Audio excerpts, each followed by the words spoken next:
जे नामांकित गुंड आहेत जसे की बिष्णोई आहे, गोल्डी ब्रार आहेत किंवा इतर दुर्लभ कश्यप आहेत किंवा नांदेडमध्ये वेगवेगळे गुन्हेगार त्यांना ते फॉलो करत आहेत। मुळात जे की चुकीच्या ट्रॅकनं जात आहे। काही मुलं ह्या गुंडांना फॉलो करून ते त्यांच्याप्रमाणे व्यक्त व्हायचा प्रयत्न करत आहेत, प्रदर्शित होण्याचा प्रयत्न करत आहेत। ते स्वतःला नामांकित गुंडांच्या कंपनी मित्र समजत आहेत। त्या ठिकाणी ते काय करत आहेत माहिती आहे का, तलवार असो, चाकू असो, सुरे, खंजर, अग्निशस्त्र, बंदूक यांसारख्या शस्त्रांसोबत फोटो ठेवत आहेत किंवा बर्थडे सेलिब्रेट करत आहेत, रस्त्यांवरती बाईक स्टंट करत आहेत, ट्रिपल सीट स्टंट करत आहेत।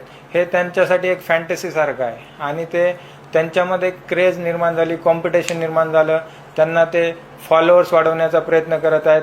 काही लोकांना स्वतःकडे मी भाई डॉन आहे असं म्हणून अट्रॅक्ट करण्याचा प्रयत्न करत आहेत, आकर्षित, जे की चुकीचं आहे। त्यांच्या विरुद्ध जर भारतीय शस्त्र अधिनियम किंवा IT ॲक्ट किंवा भारतीय न्यायसंहिता या कायद्याअंतर्गत गुन्हे दाखल झाले तर त्यांचं करिअर लॅप्स होऊ शकते। त्यामुळं मुलांनी आपल्यावर गुन्हे दाखल होऊन किंवा पालकांना त्रास होणार नाही याची देखील दक्षता घेतली पाहिजे।